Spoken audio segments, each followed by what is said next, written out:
अध्याय 53 शव चरवाहा बदले हुए नाम। राघव की नज़रें दृश्य पर घूमी। अधिकांश वाहनों पर वास्तव में रंगों के छींटे थे, हालांकि यह स्पष्ट नहीं था कि निशान पेंट के थे या खून के। एक प्रजाति के रूप में मानव सभ्यता अजीब है। जब व्यवस्था ढह जाती है तो ये सहज रूप से व्यवस्था के नए रूप उत्पन्न करने का एक तरीका रखती है। अंधेरे में व्यवस्था की ये नाजुक प्रणालियां टिमटिमाती लपटों की तरह जल्दी से बिखरे हुए मानवता के अवशेषों को एक साथ खींच लेती हैं। अज्ञात से भरे माहौल में जो कोई भी दूसरों को लूटना चाहता है, उसे बदले में लूटे जाने के लिए तैयार रहना होगा। ओएसिस कॉन्वॉय जैसे काफिले जो तुरंत सड़क किनारे घात लगाकर हमला करने लगे, उन्हें जल्दी से डाकुओं के रूप में ब्रांडेड कर दिया गया। इस नाजुक नई व्यवस्था के बाधक। क्या एक जगह पर इतने सारे लोगों को इकट्ठा करने से राक्षस आकर्षित नहीं होते? राघव ने संकोच से पूछा। ओह, तुम आत्मा लहर डिटेक्टरों की बात कर रहे हो, है ना? वे चीजें मुश्किल हैं। उन्हें लाल बीन्स की शक्ति की आवश्यकता होती है और वे उपभोज्य हैं। फीनिक्स फेडरेशन ने पहले एक सरलीकृत हार्मोनिक डिटेक्शन डिवाइस के लिए ब्लूप्रिंट साझा किए थे, जिसे बचे हुए लोग अपनी उत्तरजीविता की संभावनाओं को बेहतर बनाने के लिए बना सकते थे। बचे हुए लोगों में से कुछ कुशल यांत्रिकी कुछ बनाने में कामयाब रहे। हमारे चेजिंग विंड कॉन्वॉय के पास एक है, इसकी हमें भारी कीमत चुकानी पड़ी। इस पर किकी राघव की ओर मुड़ी, उसकी आंखें चमक रही थीं। उसने अपनी कोहनी से उसे धक्का दिया। अरे अरे टिल्डा! राघव का दिल उत्तेजित हो गया क्योंकि उसने किकी के साथ एक नज़र का आदान प्रदान किया। बेशक वह उसका संदेश समझ गया। यांत्रिक विनिर्माण वह उसकी विशेषता थी। जब वह सही सामग्री और ब्लूप्रिंट के साथ औद्योगिक परिशुद्धता प्राप्त कर सकता था, तो वह काम चलाओ, हाथ से तैयार किए गए उपकरणों से परेशान क्यों हो? तो इन डिटेक्टरों का भी व्यापार किया जा सकता है? राघव ने पूछताछ की। बेशक, युवक ने चौड़ी आंखों से कहा। वे अत्यधिक मांगे जाते हैं, लगभग अमूल्य। जब तक तुम किसी बड़े शहर या एक प्रमुख उत्तरजीवी केंद्र के पास नहीं हो, तुम जंगल में डिटेक्टर बनाने वाले एक प्रतिभाशाली मैकेनिक को कहाँ पाओगे? साथ ही ये सिर्फ उपकरणों के बारे में नहीं है। आपूर्ति कम है, ठंड काट रही है और हीटिंग सिस्टम, जल शोधक, रेडियो और दवा जैसे संसाधनों की उच्च मांग है। डार्क टाइड्स के तहत बारिश का पानी भी पीने के लिए घातक है। और तापमान गिरता जा रहा है। इस दर पर हम ठंड से मर जाएंगे, भले ही लाशें हमें न मारें। युवक की बकवास जारी रही जब तक वे बर्फ से होते हुए कारखाने के द्वार पर पहुंचे। हम यहाँ हैं। भाई दिनेश अंदर है। तुम उससे बात कर सकते हो, मुझे वापस पहरेदारी पर जाना है। उसने कारखाने के अंदर इशारा किया। जो कार्यशालाएं कभी कार्यात्मक थीं, वे अब खंडहर थीं। केंद्र में किसी ने एक अलाव जलाया था, जिससे मलबे पर एक गर्म नारंगी चमक पड़ रही थी। एक दर्जन आकृतियों की छाया आग की रोशनी में नाच रही थी। समूह, विभिन्न उम्र के पुरुष और महिलाएं, राघव और किकी के पास आते ही देखने के लिए मुड़े। कुछ खड़े थे, अन्य जमीन पर या मलबे पर बैठे थे, जबकि एक व्यक्ति एक बोतल से घूंट ले रहा था। उनमें दिनेश ने राघव को देखा और मुस्कुराया। इधर आओ, मैं तुम्हें कैसे संबोधित करूं? राघव, किकी, उसने जवाब दिया। समझ गया। और तुम्हारा काफिला? दिनेश ने पूछा, जाहिर तौर पर उनके काफिले के नाम का जिक्र करते हुए। एक पल के विचार के बाद राघव ने जवाब दिया, अनंत कॉन्वॉय। एक अनंत कॉन्वॉय जो एक ट्रेन पर चलता है। ठीक है। दिनेश ने राघव और किकी को समूह में शामिल होने के लिए इशारा किया। आराम करो, यहाँ ज्यादा नियम नहीं हैं। बस कहो कि तुम्हें क्या चाहिए, और अगर दूसरे दिलचस्पी रखते हैं तो वे तुम्हारे साथ व्यापार करेंगे। बेशक अन्य लोग उसी आइटम के लिए प्रतिस्पर्धा कर सकते हैं, लेकिन चुनाव तुम्हारा है। इसके अलावा इस तरह के समागम दुर्लभ हैं। ये हाल की घटनाओं, खतरों या खुफिया जानकारी को साझा करने का एक मौका है। अगर हम भविष्य में रास्ते पार करते हैं तो परिचित होना बेहतर है। उदाहरण के लिए, यदि तुम सिंगूर शहर के लिए भोपाल एक्सप्रेस लाइन ले रहे हो, तो कुछ यहाँ उस मार्ग पर यात्रा करते हैं।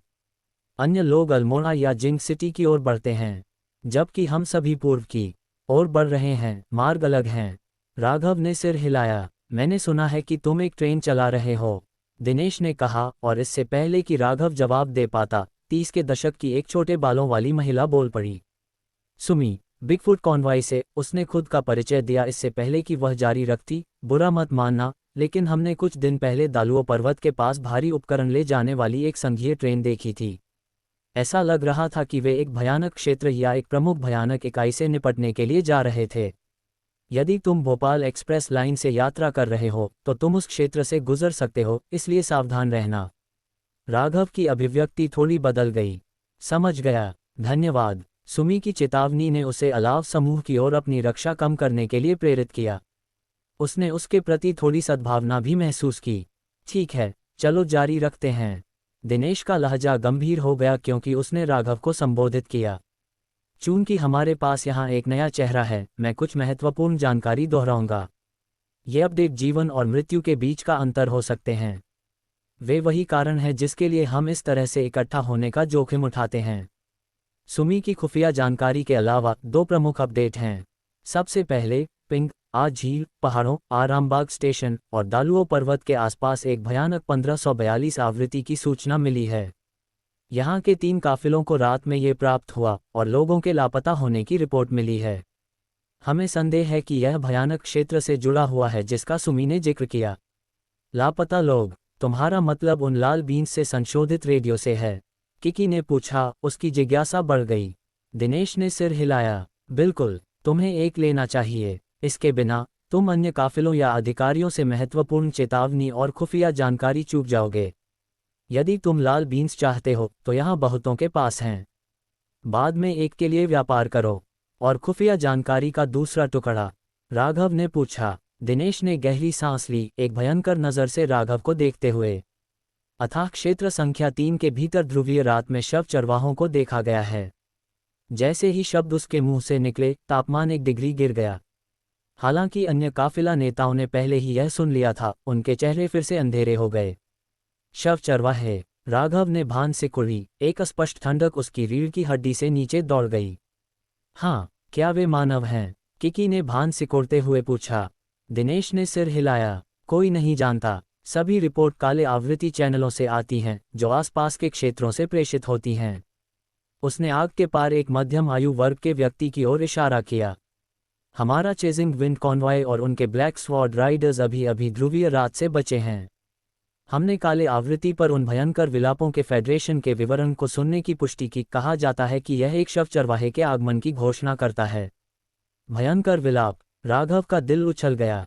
उसे भयानक, हड्डी ठिठुरती चीखें याद आई जो उसने तब सुनी थी जब उन्होंने काले कोहरे के पास गहरे लाल रंग की सेंटीपीड को मारा था। उसने उस समय इसे नज़रअंदाज कर दिया था, लेकिन दिनेश के शब्दों ने इसे बाढ़ की तरह वापस ला दिया। कहा जाता है कि शव चरवाहे अथाह क्षेत्र के एक प्राचीन वंशज हैं। वे पहली ध्रुवीय रात के दौरान प्रकट नहीं हुए थे, लेकिन दूसरी में उभरना शुरू कर दिया। अथाह क्षेत्र के पास के क्षेत्रों में कई रिपोर्टें देखी गई हैं। एक बार ड्रोन, कवच और गतिज हथियारों के साथ एक भारी सशस्त्र आयरन गार्ड ब्रिगेड ने अथाह क्षेत्र का पता लगाने की कोशिश की। उन्हें नष्ट कर दिया गया। जो कुछ भी वापस आया वह उन भयंकर विलापों को काले आवृत्तियों पर प्रसारित किया गया। बचे हुए लोगों का दावा है कि चरवाहे मानव जैसे प्राणियों के समान हैं, लेकिन यह असत्यापित है। फीनिक्स उन्हें शव चरवाहा कहता है। वाह, इतना भयानक! यहाँ तक कि मैक भी बेकार हैं। किकी ने आश्चर्य से कहा। छोटी लड़की, अगर मैक काम करते तो क्या तुम्हें लगता है कि हम अभी भी भाग रहे होंगे? एक बलवान, दाढ़ी वाले आदमी ने कड़वाहट से हंसा। फीनिक्स भी नहीं जानता कि ध्रुवीय रात में वास्तव में क्या है। दर्शन और हमलों की रिपोर्टें रोजाना आवृत्तियों को भर देती हैं।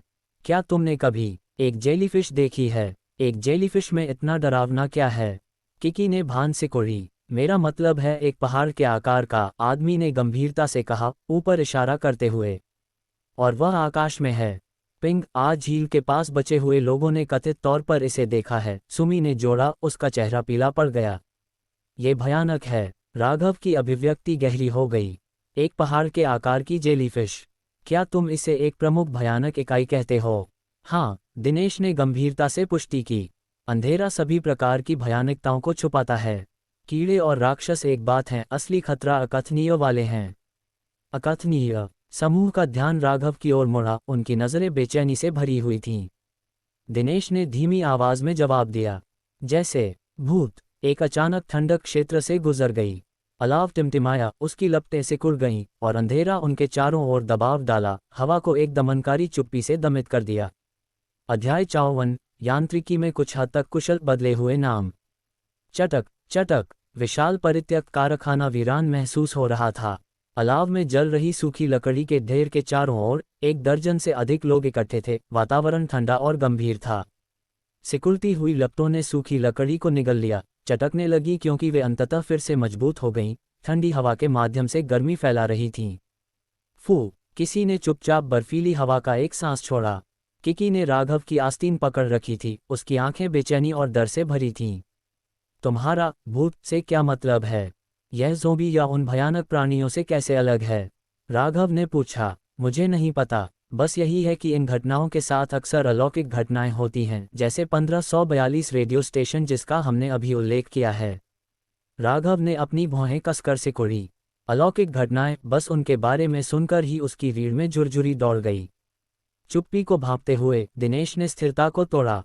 भयानक घटनाएं, हर कोई जो पिछले कुछ महीनों में बच गया है, उसने बहुत कुछ सामना किया है। ये जानकारी कुछ उपयोगी हो सकती है या ये सिर्फ अफवाह हो सकती है। अभी उत्तरजीविता सबसे ज्यादा मायने रखती है। चलो समय बर्बाद न करें। अगर किसी के पास कुछ है जो वे चाहते हैं या कुछ जिसका वे व्यापार करने को तैयार हैं, तो चलो परिचय दें। एक बार जब हम कर लेंगे तो हमें ज़रूरत पड़ने पर व्यापार करेंगे या आगे बढ़ेंगे। सहमत? चश्माधारी आदमी ने शर्ट और बुलेट प्रूफ बनियान में कहा, उसका चेहरा उदासी से छाया हुआ था। तुम्हारे उस अनंत कॉन्वॉय को लाल बीन्स की ज़रूरत है ना? उसने ध्यान से अपनी थैली से एक अकेला लाल मोती निकाला और उसे अपनी हथेली में रखा। उसकी अभिव्यक्ति सुन्न थी। इसे किसी भी चीज़ के लिए व्यापार करो, ईंधन, भोजन, हथियार। हमारे पास हर चीज़ की कमी है। राघव ने सिर हिलाया। इसका व्यापार मूल्य क्या है? 100 लीटर गैसोलीन या 10 लोगों के लिए 7 दिनों की आपूर्ति। हथियारों के लिए ये गुणवत्ता और मांग पर निर्भर करता है। दिनेश ने अपने हाथ फैलाए। अधिकांश व्यापार मांग संचालित होते हैं। कम के लिए अधिक व्यापार करना सामान्य है, लेकिन लाल बीन्स वर्तमान में फेडरेशन फीनिक्स और विभिन्न कचरा बीनने वाले समूहों द्वारा एक मानक के रूप में उपयोग किए जाते हैं, इसलिए उनका मूल्य स्थिर है और बढ़ने की संभावना है। इतना कीमती? किकी ने आश्चर्य से कहा। क्या ये सिर्फ एंटेना के रूप में उपयोग नहीं होते हैं? क्या इनके अन्य उपयोग हैं? तुम नहीं जानते, समूह में किसी ने आश्चर्य से कहा। ये चीजें क्षमताओं को काफी बढ़ाती हैं। फीनिक्स का मानना है कि वे क्षमता विकास को बढ़ावा दे सकते हैं और ध्रुवीय रात ऊर्जा पर शोध करने की कुंजी हैं। बेशक वे मूल्यवान हैं, और तुम उन्हें केवल उन राक्षसों पर ही पा सकते हो। तुम जानते हो कि वे प्राणी कितने मुश्किल हैं, है ना? एक मध्यम आयु वर्ग के व्यक्ति ने कहा। उसका चेहरा खून से सना हुआ और बाल बिखरे हुए थे। उसकी आवाज़ खुरदरी थी। अन्य लोगों ने डर में सिर हिलाया। यहाँ तक कि मामूली गलती भी एक छोटे काफिले को मिटा सकती है। मुझे लगता है कि 100 लीटर गैसोलीन एक सौदा है। राघव की पुतलियां सिकुड़ गईं क्योंकि उसने लाल मोतियों का वास्तविक मूल्य महसूस किया। लाल सेंटीपीड और कोहरे के मकड़े अविश्वसनीय रूप से मुश्किल थे। भारी मारक क्षमता के बिना उनसे निपटना लगभग असंभव था और अक्सर गंभीर नुकसान होता था। अगर ये मोती वास्तव में क्षमता विकास में मदद कर सकते थे, तो 100 लीटर गैसोलीन एक उचित व्यापार लग रहा था। ठीक है, राघव ने कहा। हम ऊर्जा, भोजन या हथियारों के लिए व्यापार करेंगे, तुम्हारी पसंद। विनिमय करने के लिए बाद में मेरे वाहन पर आना। सौदा? चश्माधारी आदमी ने सिर हिलाया और मोती को वापस अपनी थैली में रख लिया। उसका चेहरा खाली था। उसकी अभिव्यक्ति को देखते हुए वह शायद अभी अभी एक कठिन लड़ाई से बच गया था, जिससे वह राघव के साथ मोलभाव करने के लिए बहुत थका हुआ था। चलो सामान्य नियमों पर टिके रहते हैं, दिनेश ने कहा, आगे बढ़ते हुए। पहले विशेष अनुरोध, फिर विनिमय के लिए बुनियादी आपूर्ति। सभी ने सिर हिलाया। ऊर्जा, भोजन और हथियार सार्वभौमिक आवश्यकताएं थीं। जो कुछ भी तत्काल महत्वपूर्ण नहीं था, उस पर बाद में बातचीत की जा सकती थी, सबसे जरूरी आवश्यकताओं से शुरू करके। तो चलो क्रम में चलते हैं, दिनेश ने कहा, एक गद्देदार कोट में मध्यम आयु वर्ग के व्यक्ति की ओर मुड़ते हुए। भाई प्रीतम, तुम पहले हो। तुम्हें क्या चाहिए? ठीक है, प्रीतम ने कहा, जो सबसे बाहरी किनारे पर मलबे पर बैठा था। उसने शब्दों को बर्बाद नहीं किया। मेरे काफिले को एक जल शोधक की जरूरत है। रिवर्स ऑस्मोसिस को वरीयता दी जाती है, लेकिन सक्रिय कार्बन भी चलेगा जब तक फिल्टर झिल्ली काफी नहीं है। किसी के पास है? उसने समूह को स्कैन किया। केवल सुमी, एक महिला, ने अपना हाथ उठाया। हमारे पास एक रिवर्स ऑस्मोसिस यूनिट है, उसने कहा। प्रीतम की आंखें चमक उठीं। लेकिन सुमी ने कंधे उचकाए। ये टूटा हुआ है, अब काम नहीं करता। शायद कुछ नुकसान हुआ है। यहाँ कोई जानता है कि इसे कैसे ठीक करना है? उसके शब्दों ने सभी को चुप्पी में एक दूसरे की ओर देखने के लिए मजबूर कर दिया। टूटा हुआ उपकरण बेकार था, सड़क पर बस मृत भार। सुमी के काफिले के पास एक प्रतिस्थापन था, लेकिन उन्होंने टूटी हुई यूनिट को रखा था, यह उम्मीद करते हुए कि कोई इसे मरम्मत कर सकता है। इसे बहाल करने के लिए कुछ आपूर्ति का व्यापार करने से यह बहुत अधिक मूल्यवान हो जाएगा, चाहे उनके अपने उपयोग के लिए हो या एक उच्च मूल्य व्यापार आइटम के रूप में। मैं थोड़ा जानता हूँ, राघव अचानक कोने से बोला, अपनी चुप्पी तोड़ते हुए। सच में, तुम चीजें मरम्मत कर सकते हो? किसी ने आश्चर्य से पूछा। अगर यह यांत्रिक है तो मैंने इसमें हाथ आजमाया है। राघव के शब्दों ने एक फ्यूज को प्रज्वलित कर दिया। भयानक घटनाओं के बारे में पिछली चर्चा से दमनकारी माहौल तुरंत उठ गया, जिसे जिज्ञासु और उत्सुक नजरों की एक लहर ने बदल दिया। क्या तुम वाहन ठीक कर सकते हो? हमारा हीटिंग सिस्टम टूटा हुआ है। इंफ्रारेड डिटेक्टरों के बारे में क्या? क्या तुम ड्रोन संभाल सकते हो? राघव को उम्मीद नहीं थी कि उसकी अनौपचारिक टिप्पणी ऐसी प्रतिक्रियाओं की झड़ी लगा देगी, जिससे वह थोड़ा हक्का बक्का रह गया। वाहन पर मेरे सहकर्मी और मैं दोनों यांत्रिकी के बारे में थोड़ा जानते हैं, उसने एक विनम्र स्वर बनाए रखा। अगर यह सिर्फ मामूली मुद्दे हैं तो हम इसे संभाल पाएंगे, लेकिन कुछ मरम्मत के लिए विशिष्ट उपकरणों की आवश्यकता हो सकती है। उसने अतिवादा करने से परहेज किया और यह प्रकट नहीं किया कि उसकी मरम्मत उसकी यांत्रिक क्षमता से संचालित थी। अपनी क्षमता के साथ, जब तक मुद्दा व्यक्तिगत घटकों के साथ था, वह पूरे सिस्टम को स्कैन कर सकता था और इसे ठीक करने के लिए अपने अपघटन स्थान से सामग्रियों का उपयोग कर सकता था। हालांकि, अगर मुख्य घटक गायब थे और उसके पास सामग्री और ब्लूप्रिंट दोनों की कमी थी, तो हवा से उनकी मरम्मत करने का कोई तरीका नहीं था। सच में, दिनेश, जो ज्यादा दूर नहीं खड़ा था, जिज्ञासा से उसे देखा। लगता है मैंने सही व्यक्ति को आमंत्रित किया। एक प्रलय में कुशल पेशेवर अमूल्य होते हैं। राघव के बगल में किकी ने थोड़ा आंखें घुमाईं, जिसे वह स्पष्ट रूप से एक अतिरंजना मानती थी। उसने एक हंसी को रोका, जिसे दबाना उसे एके फायर करने से भी ज्यादा मुश्किल लगा। युवती के चेहरे पर मनोरंजक अभिव्यक्ति को देखते हुए राघव ने जानबूझकर अपना गला साफ करने से पहले उसे एक तेज नजर डाली। मैं बस थोड़ा जानता हूँ, उसने नम्रता से कहा। मैं इसे ठीक कर सकता हूँ, इसकी कोई गारंटी नहीं है। मुझे पहले एक नज़र डालने दो। राघव खुद को एक चलते फिरते टूलकिट के रूप में ब्रांड नहीं करना चाहता था। अगर मैं इसकी मरम्मत कर सकता हूं, तो हम मेरी कीमत पर चर्चा करेंगे। वह कोई समस्या नहीं है, दिनेश ने सिर हिलाते हुए सहमत व्यक्त की। उस स्थिति में हर कोई बाद में उपकरणों के मुद्दों के साथ तुमसे निजी तौर पर संपर्क कर सकता है। इससे हम सबका कुछ समय बचेगा। चलो अगले अनुरोधों पर चलते हैं। ठीक है, तो मैं अपना साझा करूंगा। राघव ने एक गंभीर अभिव्यक्ति के साथ समूह को स्कैन किया। मुझे पता है कि यहाँ तुम में से कुछ क्षमता उपयोगकर्ता हो सकते हैं। मैं क्षमता विकास से संबंधित जानकारी चाहूंगा। इसके अलावा, उसने दिनेश की ओर मुड़ा, मैं विशेष रूप से तुम्हारे आत्मा लहर डिटेक्टर में दिलचस्पी रखता हूँ। दिनेश ने थोड़ा भान सिकोड़ी। माफ करना, लेकिन मेरे पास केवल एक सेट है। राघव ने सिर हिलाया। मेरा मतलब वह नहीं है। मुझे फीनिक्स द्वारा जारी की गई जानकारी तक पहुंच नहीं मिली। मैं बस इसके डिज़ाइन के पीछे के सिद्धांतों को समझना चाहता हूं, या तुम मुझे संक्षेप में इसका अध्ययन करने दे सकते हो। दिनेश की आंखें उसके शब्दों पर आश्चर्य से चौड़ी हो गईं। तुम यह नहीं कह रहे हो कि तुम अपना खुद का बनाने की योजना बना रहे हो, है ना? अध्याय 55, विकास की जानकारी। राघव ने शांत व्यवहार बनाए रखा, जैसा कि उसने जवाब दिया, जरूरी नहीं है। मुझे जानने के लिए पहले इसे देखना होगा। दिनेश ने एक पल के लिए उसे जांचा, इससे पहले कि सिर हिलाया। यह कोई समस्या नहीं है। वास्तव में, इस उपकरण के कुछ मानकीकृत संस्करण कुछ फेडरेशन फीनिक्स बचाव बिंदुओं पर उपलब्ध हैं। लेकिन ध्रुवीय रात के मुद्दे के कारण ये बिंदु लगातार स्थानांतरित हो रहे हैं। स्थायी भूमिगत शहर भी उनके पास हो सकते हैं, लेकिन एक बार जब वे क्षेत्र ध्रुवीय रात के तहत होते हैं, तो आपूर्ति अंदर ले जाना या लोगों को बाहर निकालना कठिन होता है। जहां तक तुमने उल्लेख की गई विकास जानकारी की बात है, दिनेश ने समूह के चारों ओर झलक देखते हुए एक फीकी मुस्कान जबरदस्ती निकाली। मैं केवल इतना ही कह सकता हूं, क्षमता विकास के लिए तरीके और मार्ग सबके लिए अलग अलग होते हैं। तुम्हें सटीक क्षमता को निर्दिष्ट करना होगा। अगर यह फीनिक्स द्वारा सार्वजनिक रूप से साझा किए गए प्रकारों में से एक है, तो मैं तुम्हें सीधे बता सकता हूं। अगर नहीं, तो मैं गारंटी नहीं दे सकता कि यहाँ कोई जानता है। और भले ही कोई जानता हो, क्या उस तरह का रहस्य भी व्यापार के लिए है? किकी ने बीच में टोक दिया। दिनेश ने अर्थपूर्ण ढंग से सिर हिलाया। हाँ, लेकिन हमेशा नहीं। अब बहुत अधिक क्षमता प्रकार हैं। यहाँ तक कि कुछ सीधे और सामान्य दिखने वाली चीज़ों के साथ, जैसे अंग नकल या भ्रष्ट वृद्धि, विकास प्रक्रिया केवल रक्त का उपभोग करने जितनी आसान नहीं है। कुछ सफल होते हैं, अन्य विफल। ये व्यक्ति की क्षमता, प्रगति, मानसिक स्थिति या उपभोग किए गए संसाधनों के प्रकार से संबंधित हो सकता है। बहुत कुछ है जो हम नहीं जानते हैं। इसलिए भले ही कोई उदारतापूर्वक अपनी विकास विधि साझा करे, ये तुम्हारे लिए काम न कर सके। सब कुछ व्यक्ति के अनुसार बदलता है।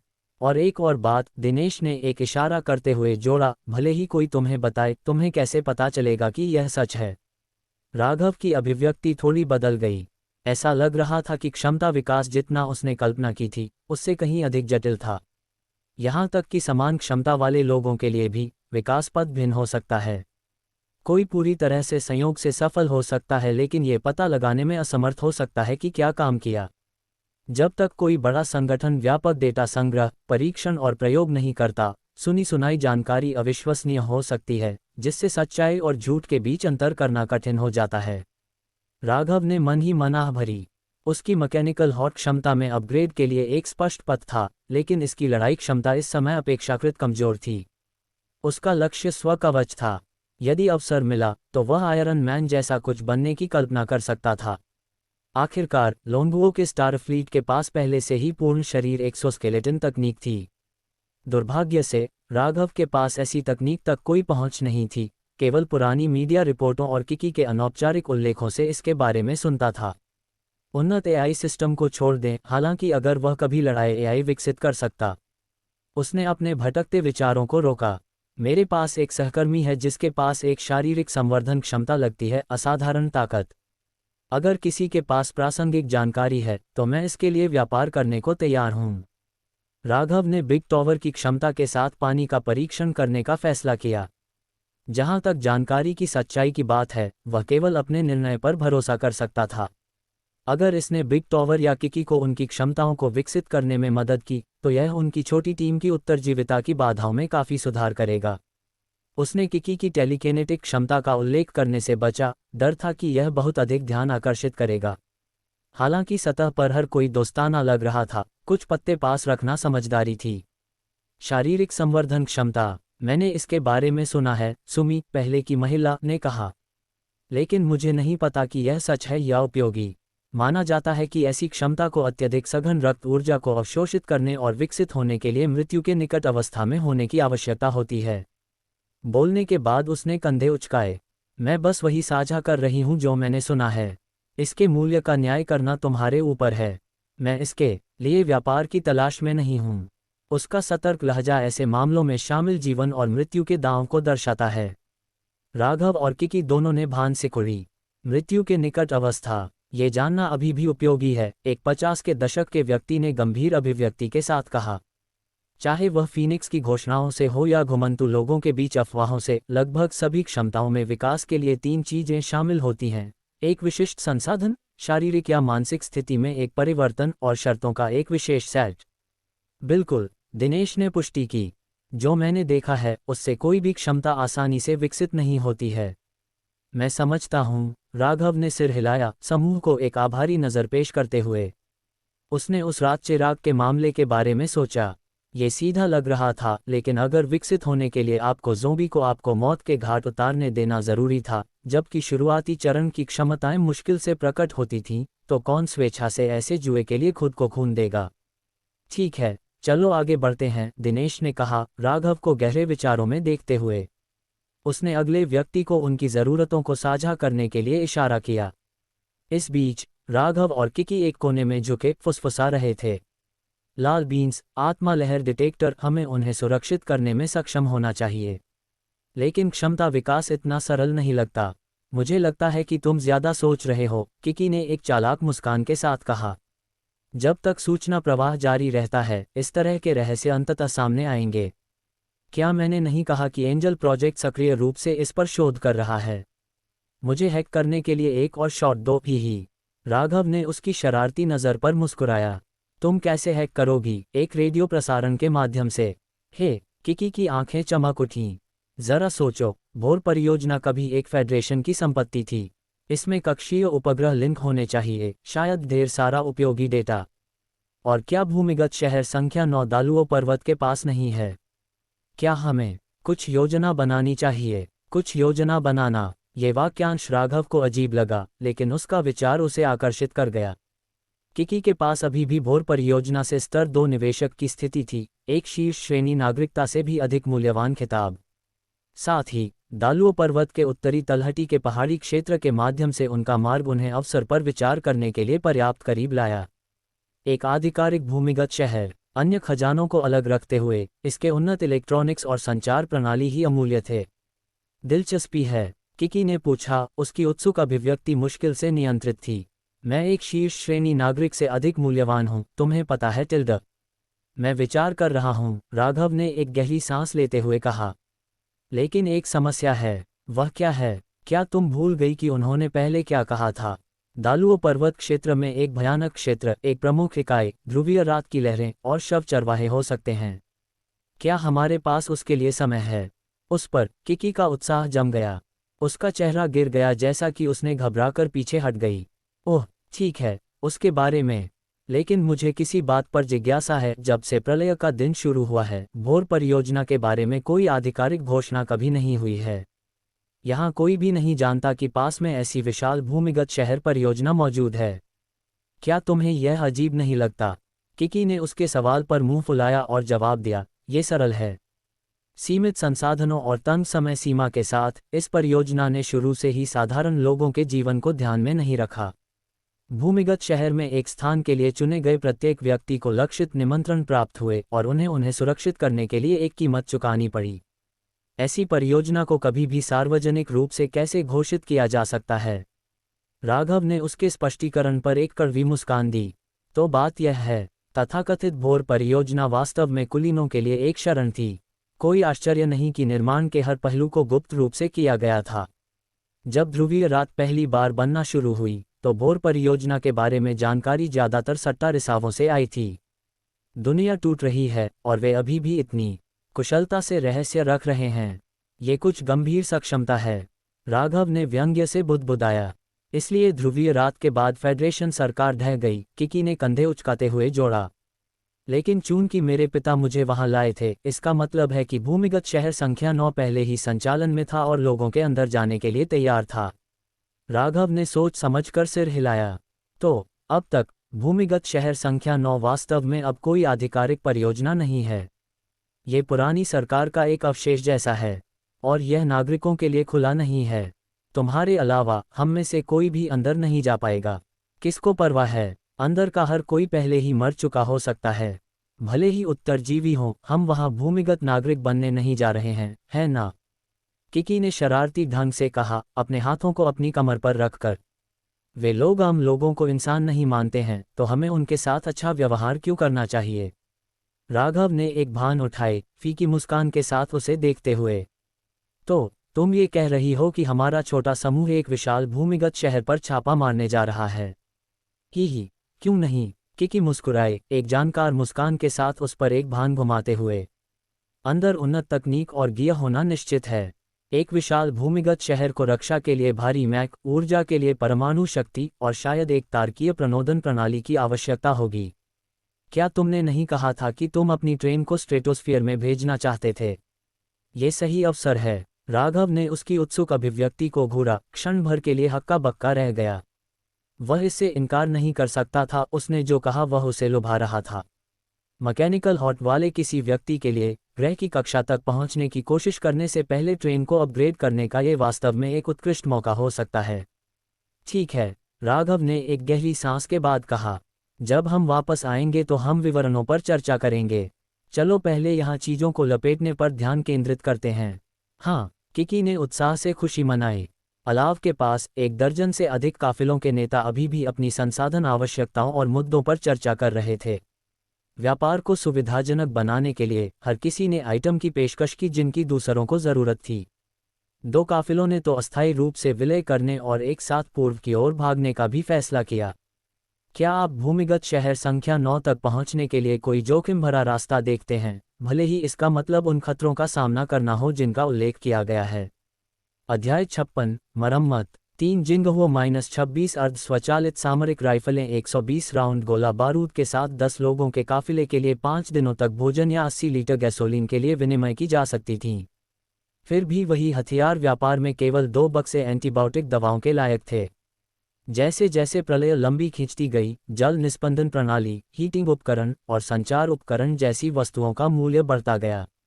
विशेष रूप से लाल बीन्स, जिसे फीनिक्स भयानक रक्तसार कहता है, एक नई कठिन मुद्रा बन गई थी।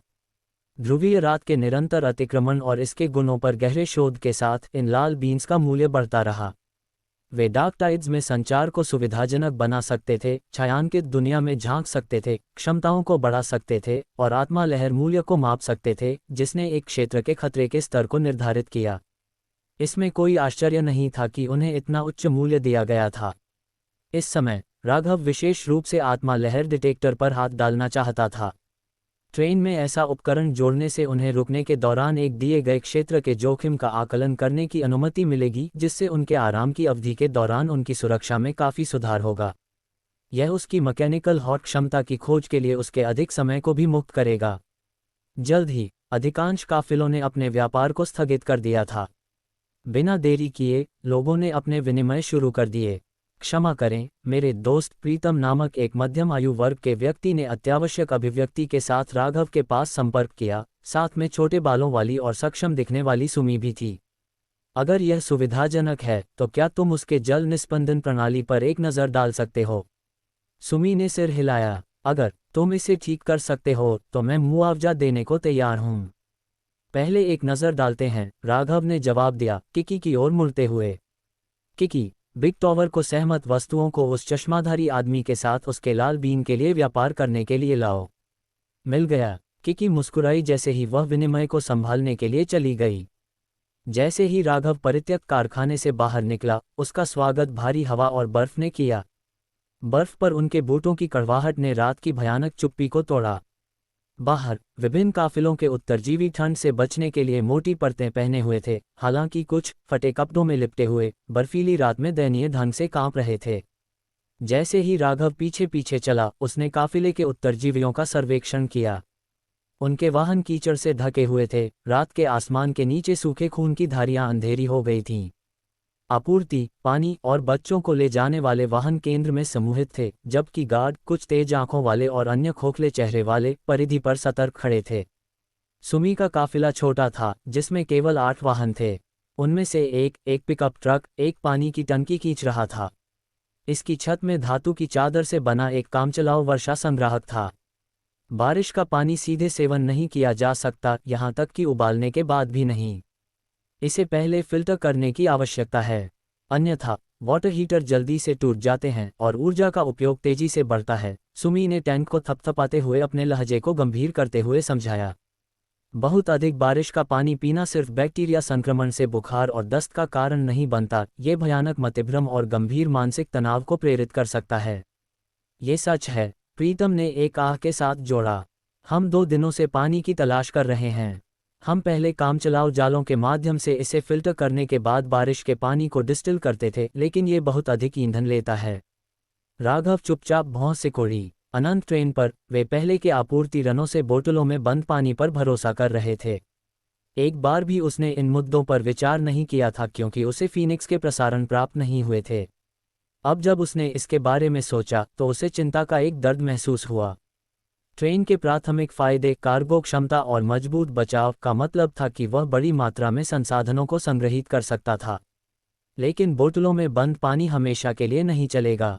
बोर्ड पर उचित जल निस्पंदन प्रणालियों के बिना उसके पास केवल एक बॉयलर और एक भाप जनरेटर था। आइस शील्ड, जबकि उपयोगी, एक समाधान नहीं था जिसे उसने पूरी तरह से सोचा था। उसने मान लिया था कि वह जो बर्फ पैदा करता है वह साफ है, लेकिन क्या ये वास्तव में सुरक्षित था? शील्ड आसपास की नमी को संघनीकृत कर सकती है, जो संदूषक ले जा सकती है। सौभाग्य से उसने इसे प्रायोगिक रूप से केवल एक बार चाटा था। आयोडीन और एंटीसेप्टिक्स जैसी चिकित्सा आपूर्ति पहले से ही कम व्यापक बीमारी का प्रबंधन करने के लिए पर्याप्त नहीं होगी। और हीटिंग सिस्टम रोजाना बिजली को निकाले जाने के साथ उसकी मैकेनिकल हॉट क्षमता पहले से ही उसकी शक्ति पर एक टोल ले रही थी। धिक्कार है, राघव ने फुसफुसाहट में बुदबुदाया। एक बार जब ये खत्म हो जाएगा तो मैं उन बेकार कैरेज और उस अतिरिक्त इंजन को निगल जाऊंगा। मैं हिमेश की बख्तरबंद कार और अपनी मोटरसाइकिल को बैकअप के रूप में रखूंगा। लोड को कम करने से मेरी क्षमता के स्तर को तेजी से बढ़ावा देने में मदद मिल सकती है। मैं पहले एक नज़र डालूंगा। राघव पिकअप ट्रक पर चढ़ गया, टॉर्च हाथ में, और जल निस्पंदन प्रणाली का निरीक्षण करना शुरू कर दिया। सच कहूं तो उसने पहले ही मैकेनिकल स्कैन को सक्रिय कर दिया था, चुपचाप डिवाइस के ब्लूप्रिंट को मैप कर रहा था और समस्या क्षेत्रों की पहचान कर रहा था।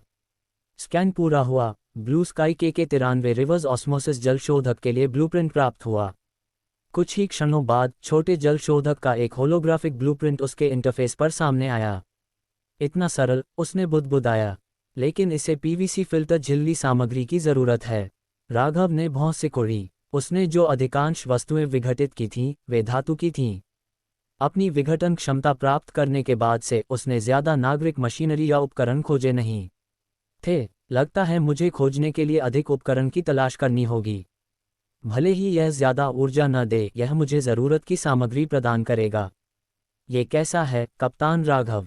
क्या तुम इसे ठीक कर सकते हो? प्रीतम ने उत्सुकता से पूछा। सुमी से भी ज्यादा बेताब लग रहा था। वह ऐसा लग रहा था कि उसने दिनों में एक उचित पे नहीं लिया था। पहले उसने तत्काल संकट से निपटने के लिए कुछ साफ पानी के लिए हथियारों और आपूर्ति का व्यापार किया था। लगता है कि यह एक विद्युत समस्या है। क्या तुम मुझे एक स्क्रूड्राइवर और प्लायर्स ला सकते हो? राघव का शांत और आत्मविश्वासी लहजा प्रीतम और सुमी की आंखों को चमका दिया। सुमी के लिए शोधक की मरम्मत का मतलब था कि वह इसे मूल्यवान संसाधनों के लिए व्यापार कर सकती थी। प्रीतम के लिए यह पानी संकट से बचने के लिए एक जीवन रेखा थी। तुरंत सुमी ने बुलाया, अपनी टीम को एक टूल बॉक्स लाने का निर्देश दिया। कप्तान राघव, अगर तुम इसे ठीक कर सकते हो तो बस हमें बताओ कि तुम्हें क्या जरूरत है। बस मुझे 20 डिब्बे भोजन दो, राघव ने सरलता से कहा। जब वह आया था तो उसने सुमी के काफिले को स्कैन किया था और उनके सीमित संसाधनों को नोट किया था। उसके समूह में 1 दर्जन या इतने लोग थके हुए लग रहे थे, स्पष्ट रूप से अच्छे नहीं थे। शुरू से ही सुमी ने उसके प्रति सद्भावना दिखाई थी, बदले में कुछ भी उम्मीद किए बिना क्षमताओं के बारे में वह जो जानती थी उसे खुले तौर पर साझा किया। राघव ने महिला नेता के लिए कुछ सम्मान विकसित किया था। इसके अलावा अब जब उसने शोधक का ब्लूप्रिंट प्राप्त कर लिया था तो उसे स्थिति का शोषण करने की जरूरत महसूस नहीं हुई। यदि मरम्मत की जाती है तो ये जल निस्पंदन प्रणाली सुमी को प्रीतम से कम 2 लाल बीन्स के लायक माल दिला सकती थी। 20 डिब्बे जो वह अनुरोध कर रहा था उससे कहीं अधिक मूल्यवान। उसकी कीमत असाधारण रूप से उचित थी। सच में, सुमी का चेहरा खुशी से चमक उठा। यह अद्भुत है, मैं उन्हें तुम्हारे लिए तुरंत लाती हूँ। राघव के पास डिब्बाबंद भोजन मांगने का एक अतिरिक्त कारण था। पहले अलाव व्यापार के दौरान उसने जानबूझकर अपनी ज़रूरतों के बीच भोजन या पानी को सूचीबद्ध करने से बचा था। एक ट्रेन चलाते हुए ये चूक दूसरों को यह मानने के लिए प्रेरित कर सकती है कि अनंत कॉन्वॉय के पास दोनों की प्रचुरता थी, जो मुसीबत को आमंत्रित कर सकता था। भुगतान के रूप में डिब्बाबंद भोजन का अनुरोध करके उसने सूक्ष्म रूप से उस धारणा को दूर कर दिया, जबकि लोगों को अनुमान लगाने के लिए रखा। उनके बगल में प्रीतम भी उत्सुक लग रहा था। राघव की अभिव्यक्ति से समस्या बहुत जटिल नहीं लगती थी, जिसने उसे आश्वस्त किया कि शोधक मरम्मत योग्य था। एक और शब्द के बिना राघव काम पर लग गया। स्क्रूड्राइवर का उपयोग करके उसने शोधक का आवरण हटा दिया और नकली चिंतन में अपनी भौहें सिकुड़ी। वास्तव में मरम्मत पहले ही हो चुकी थी। अपने मैकेनिकल हॉट को चलाते हुए उसने चुपचाप मुद्दों को ठीक कर दिया था। हालांकि समस्याएं गंभीर नहीं थीं, एक साधारण व्यक्ति को मरम्मत थकाऊ और चुनौतीपूर्ण लगी होगी। उसके मैकेनिकल हॉट की क्षमताओं के लिए धन्यवाद। उसने अपने अपघटन स्थान से सामग्रियों के साथ सर्किट बोर्ड और मोटर को आसानी से ठीक कर दिया था और साथ ही क्लॉगिंग समस्या को हल कर दिया था। वह हो जाना चाहिए। कुछ मिनटों की छेड़छाड़ के बाद राघव ने यूनिट को फिर से जोड़ा, प्रभाव के लिए अपने माथे से थोड़ा पसीना पोंछा और सुमी की ओर मुड़ा। इसे चालू करने की कोशिश करो। ठीक है। सुमी ने उत्सुकता से पिकअप ट्रक के दरवाजे पर दस्तक दी, ड्राइवर को इंजन शुरू करने और शोधक को चालू करने का संकेत दिया। विर्र, शोधक जीवंत हो गया। उसकी प्रणाली ठीक से काम कर रही थी। कुछ ही क्षणों बाद ताज़ा फिल्टर किए गए पानी की एक धारा निकास से स्थिर रूप से बहने लगी। ये काम कर रहा है, सुमी ने राहत और उत्साह से भरी अपनी आवाज में कहा।